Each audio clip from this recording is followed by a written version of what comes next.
Hi guys, welcome to जीएसपीडिया।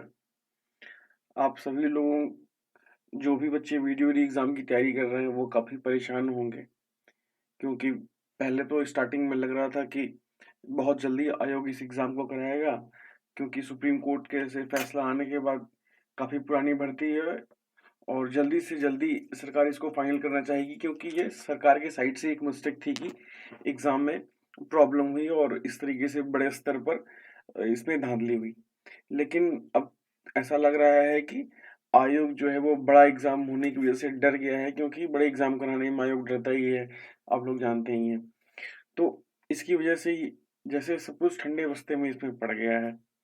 लेकिन आयोग में पता करने पर और अन्य सोर्सों से पता करने पर ये मालूम पड़ता है कि इसका एग्ज़ाम जो है वो फरवरी महीने में या मार्च के महीने में हो सकता है। तो कब इसका एग्ज़ाम हो सकता है? तो इसका एग्ज़ाम होने का जो चांस है, वो है कब का, कि फरवरी के महीने में आपका इसका एग्ज़ाम हो सकता है, या मार्च के महीने में हो सकता है। या तो फरवरी में या तो मार्च में। लेकिन साथ में प्रॉब्लम एक ये भी है कि बोर्ड एग्ज़ाम जो है वो हो सकता है कि तब तक आ जाए, और जब बोर्ड एग्ज़ाम हो जाते हैं तो काफ़ी टीचरों की ड्यूटी लग जाती है उसमें, और स्कूल्स भी खाली नहीं मिलते हैं। तो अब हो सकता है कि मार्च तक जो है वो बोर्ड एग्ज़ाम हो, तो इसकी वजह से हो सकता है कि इस समय ना हो पाए, क्योंकि बोर्ड एग्ज़ाम्स की डेट अभी नहीं आई है, इसीलिए कुछ क्लियर भी नहीं हो पा रहा है। आयोग में भी इसको लेकर एक मीटिंग होनी है, वो अभी तक हो नहीं पाई है, क्योंकि आयोग में के जो सचिव सर हैं उनका ये कहना है कि अभी तक गवर्नमेंट के पास से आदेश नहीं आया है।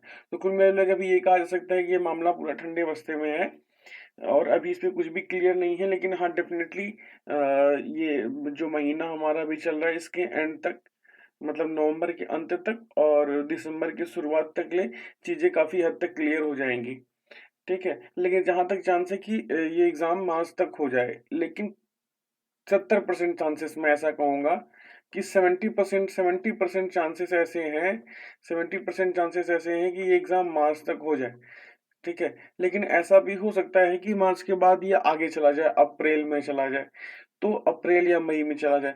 तो देखिए, इसमें तो तैयारी करने वाले बच्चे हैं, वो जो भी बच्चे अभी सुन रहे होंगे वो 2 तरीके के हैं। एक ऐसे बच्चे हैं जो कि पीसीएस की तैयारी भी करते हैं, कुछ ऐसे बच्चे हैं जो कि किसकी तैयारी करते हैं, वो पीसीएस की तैयारी साथ में करते हैं। तो बहुत ज़्यादा बच्चे इसमें पीसीएस की तैयारी करने वाले हैं। दूसरे बच्चे कुछ ऐसे हैं जो कि सोली सिर्फ़ ग्रुप सी एग्ज़ाम्स की तैयारी करते हैं। तो जो ग्रुप सी एग्ज़ाम्स की तैयारी करते हैं उनके लिए तो ये अच्छी न्यूज़ होगी, अगर डिले हो जाता है तो। क्यों? क्योंकि फिर जून में जो है कि पीसीएस का एग्ज़ाम जो है कि होगा, क्योंकि 28 मई को यूपीएससी का प्रीलिम है, उसके अराउंड में ही यूपी पीसीएस कराता है। तो जो ग्रुप सी के बच्चे हैं, उनको अच्छा इसलिए हुआ क्योंकि पीसीएस के बच्चे जो हैं वो या तो डाइवर्ट हो जाएँगे या तो आउट ऑफ द रेस हो जाएँगे। लेकिन जो पीसीएस की तैयारी भी साथ में करते हैं बच्चे, उनके लिए ये बैड न्यूज़ होगी। है ना? तो अब तो देखिए जो भी होता है, किसके फ़ेवर में जाती हैं चीज़ें, वो तो टाइम पे ही मालूम पड़ेगा। लेकिन इस महीने के एंड तक चीज़ें क्लियर हो जाएँगी और 70% चांस ऐसा है कि आपका एग्ज़ाम जो है वो मार्च या फरवरी में चांसेस बहुत कम है, लास्ट फरवरी या मार्च में हो सकता है। ठीक है?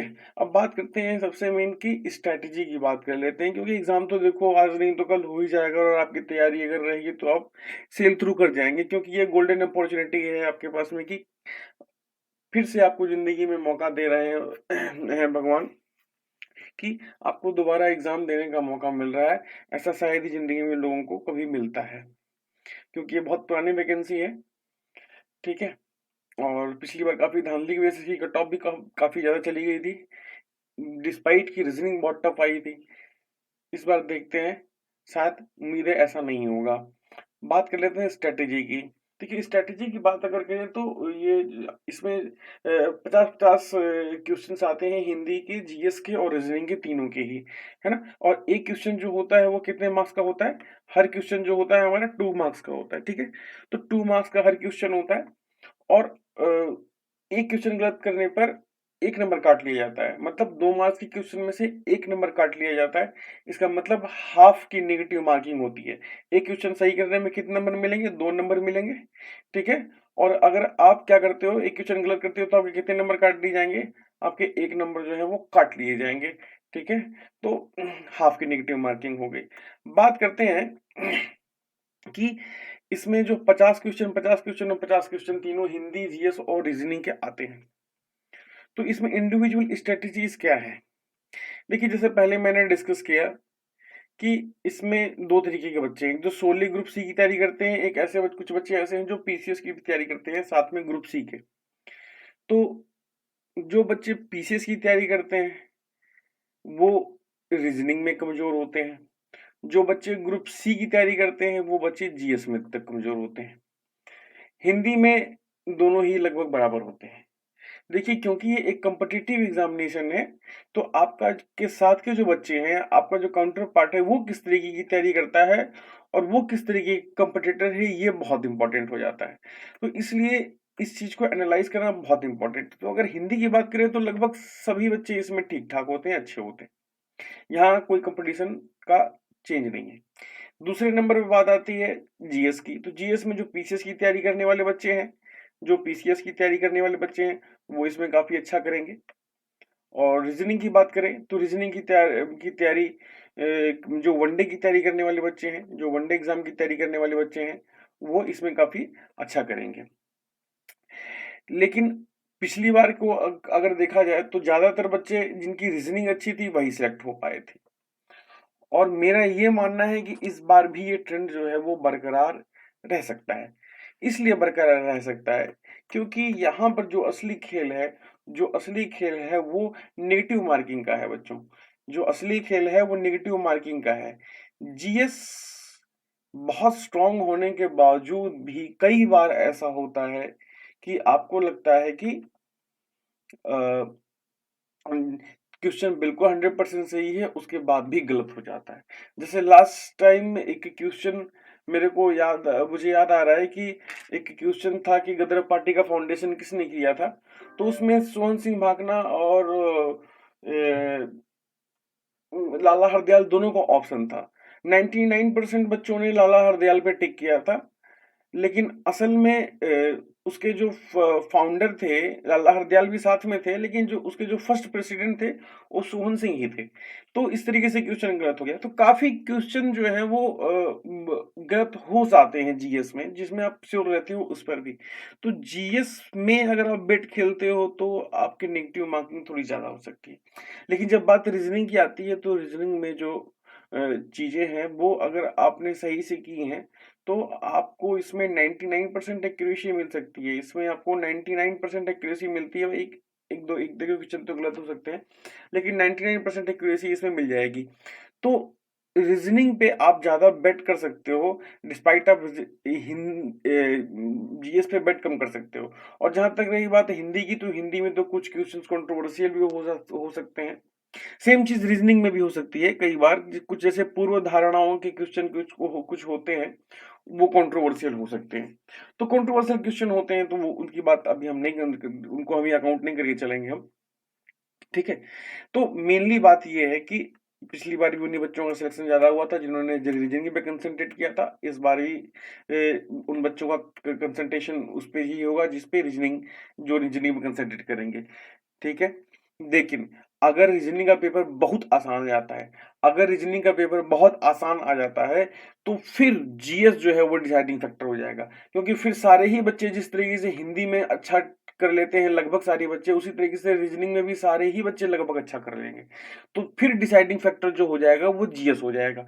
तो डिपेंड करता है कि पेपर का पैटर्न क्या है, वो आपको वहां जाकर के ही मालूम पड़ेगा कि रीजनिंग का पैटर्न कैसा आया है, जीएस का कैसा आया। अगर रीजनिंग पिछली बार जैसी टफ आ जाती है तो फिर रीजनिंग डिसाइडिंग फैक्टर हो जाएगी एग्जाम में। और अगर रीजनिंग जो है वो जैसा यूपी ट्रिपल एससी के सभी पेपर्स में आती है, अगर वैसी आती है तो फिर जीएस जो है वो डिसाइडिंग फैक्टर हो जाएगा वहां जाकर के। ठीक है, तो अभी होप आपको चीजें समझ में आ गया होगा, कॉन्टेक्स्ट समझ में आ गया होगा कि क्या है। अब कुछ एक कॉमन स्टेट अगर चीज को लेके चलेंगे, स्ट्रेटेजी क्या होनी चाहिए हमारी। तो हिंदी में देखिए, ज्यादातर बच्चे जो है वो 45 क्वेश्चंस तक तो करके आएंगे, है ना। और उसमें एक दो क्वेश्चन, तीन क्वेश्चन तो गलत हो सकते हैं आपके। तो उसके बाद भी मतलब आपके 40 प्लस मतलब 40+1 या 40+2 जो है वो क्वेश्चन आपके हिंदी में जो है वो सही होने चाहिए। ठीक है, तो मतलब क्या 40+ क्वेश्चन आपके हिंदी में जो है कि सही होने चाहिए। बात करें जीएस की, तो जीएस में 50 क्वेश्चंस हैं। अगर लेवल सही आता है जैसा पिछली बार आया था, या जीएस का लेवल यूपी ट्रिपल एससी में ठीक ही रहता है, तो इसमें आप 30 to 35 क्वेश्चंस, जो एक एवरेज बच्चा है जो 1953 सीटों में अपनी एक सीट सिक्योर कर सकता है, वो 30 to 35 क्वेश्चन जो है वो इसमें कर लेगा, है ना, माइनस मार्किंग कट करके। ठीक है, 30 to 35 के बीच में। ओके, उसके बाद दूसरे नंबर पे बात आती है रीजनिंग की। रीजनिंग बहुत वैरी करती है, अगर पिछली बार जैसी आ गई तो फिर तो इसमें यहाँ पर भी आप क्या नाम है जो है 35 से 40 के बीच में रह जाओगे। इसमें यहाँ पर भी आप कितने में 35 से 40 के बीच में रह जाओगे अगर पिछली बार जैसे रीजनिंग आ गई तो। लेकिन अगर रीजनिंग नॉर्मल आती है तो फिर उस केस में बच्चा फिर इधर भी 42 के आसपास में जो है कि चला जाएगा। ठीक है, तो ये तो वो मार्क्स हैं जो आपको बिल्कुल एकदम सेफ कर देते हैं। ठीक है, ये वो मार्क्स हैं जो कि आपको बिल्कुल सेफ कर देते हैं। जो कंपटीशन होगा वो इस मतलब इसके अराउंड में ही होगा, इससे नीचे ही होगा, क्योंकि देखिए 1900 सीट है, कोई बहुत ज्यादा सीट नहीं है, लेखपाल की तरह 8,000 10,000 सीट नहीं है। तो 1-2 नंबर के मार्क्स में ही सिलेक्शन और रिजेक्शन दोनों हो जाएगा। मतलब ऐसा आप पाओगे कि जो सबसे ज्यादा नंबर पाने वाला बच्चा है, सपोज करो अगर उसके 210 नंबर हैं, सबसे ज्यादा नंबर पाने वाला बच्चा जो है उसके अगर 210 नंबर है, तो जो उस बच्चा नहीं सिलेक्ट हो पाया सबसे वो बच्चा बिल्कुल जो 1 नंबर से या मिस कर गया, उस बच्चे के बहुत ज़्यादा कम नंबर नहीं होंगे। उसके उसके 205 206 ऐसे होंगे, तो मतलब 4-5 क्वेश्चंस में ही सब कुछ हो जाएगा। तो जो कंपटीशन होगा वो बहुत क्लोज कंपटीशन होगा। ठीक है, तो मेरा ये मानना है कि रीजनिंग की प्रैक्टिस तो बिल्कुल इम्पोर्टेंट है, आपको करनी चाहिए और आप करते रहें। और जीएस की बात अगर अगर करते हैं तो जीएस में भी जो है कि आपको पढ़ना साथ में बहुत जरूरी है, क्योंकि अगर रीजनिंग थोड़ी सी भी डाउन होती है तो GS will be the deciding factor. ठीक है, और हिंदी तो यूपी ट्रिपल एससी की तैयारी करने वाले बच्चों को लगभग आती ही होगी, और आप अगर ने 2018 में अपने फॉर्म भरा है, इसका मतलब कि आप काफी लंबे समय से तैयारी में हो, तो हिंदी तो आपको आती ही होगी। ठीक है, तो इसकी भी आप प्रैक्टिस करते रहिए। अगर आप लोग कहोगे तो मैं जीएस में कुछ क्लासेस आपको इम्पोर्टेंट चलाऊंगा। मेरे भी चैनल पे ही एक जो जो पंचायती राज सिस्टम इन इंडिया है, पीआरआई सिस्टम जो है, पंचायती राज सिस्टम इन इंडिया है, उसका किस तरीके से विकास हुआ और उसमें क्या क्या कमेटियों का गठन हुआ है, वो उसकी एक वीडियो पड़ी हुई है, बहुत छोटी सी वीडियो है, और उसमें से एक क्वेश्चन आना लगभग तय है। ठीक है, उसमें से एक क्वेश्चन आना लगभग तय है, तो उसको आप देख लीजिए। और अगर आपको वीडियो पसंद आया हो तो आप इसको लाइक कर सकते हैं, सब्सक्राइब कर सकते हैं। और अगर चीज़ें सही रहीं और आप लोगों का प्यार मिला तो हम इसमें आगे भी वीडियो बनाते रहेंगे। Thank you very much for the watching.